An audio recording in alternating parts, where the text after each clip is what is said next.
Dhanraj కమెడియన్‌గా, character ఆర్టిస్ట్‌గా, ఇప్పుడు డైరెక్టర్‌గా ఫిలిం కెరీర్‌లో దూసుకుపోతున్నారు. రీసెంట్‌గా 'రామం రాఘవం' సినిమాతో విమర్శకుల ప్రశంసలు అందుకున్నారు. ఈ క్రమంలోనే తన విజయానికి కారణం తన భార్య అంటూ పలు వేదికలపైన కూడా చెప్పారు ఈయన. అయితే తాజాగా ధన్‌రాజ్ భార్య శిరీష ఓ ఇంటర్వ్యూకెళ్లారు. కాస్త ఎమోషనల్‌గా మాట్లాడారు. తన పెళ్లి గురించి, ధన్‌రాజ్‌తో భాగస్వామిగా ప్రయాణం గురించి, ఆ జర్నీలో ఎదురైన కష్టాల గురించి భావోద్వేగంగా పంచుకున్నారు.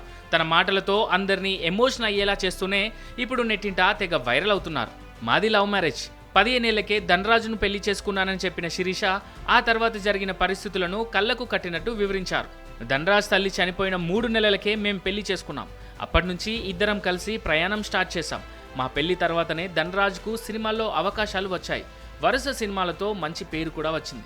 కానీ ఆయనకు మాత్రం ఎప్పుడూ ఏదో ఒక కొత్త ఆలోచన ఉంటుంది. ఆయన ప్రొడ్యూసర్గా ధనలక్ష్మి తలుపు తడితే అనే సినిమా తీశాడు. ఆ మూవీ చేయొద్దని ఎంత చెప్పినా వినలేదు. ఎందుకంటే అది కనకపోతే సర్వం కోల్పోతామని తెలుసు. నేను అనుకున్నట్టే ఆ మూవీ వల్ల అన్నీ కోల్పోయాం. మళ్ళీ జీరోకు వచ్చేసాం. అక్కడి నుంచి మళ్ళీ ప్రయాణం మొదలుపెట్టాం. ఇప్పుడు పర్వాలేదు, బానే ఉన్నాం. మా ఇద్దరి నడుమ గొడవలు వస్తూనే ఉంటాయి, కానీ విడిపోలేదు. మీడియాలో మాత్రం విడిపోయామన్నట్టు వార్తలు వస్తుంటాయి. అవి మేం పట్టించుకోకుండా ప్రయాణం సాగిస్తున్నాం అంటూ చెప్పుకొచ్చింది శిరీష. ఇక ధన్‌రాజ్ ప్రస్తుతం వరుస సినిమాలతో బిజీగా ఉన్నారు.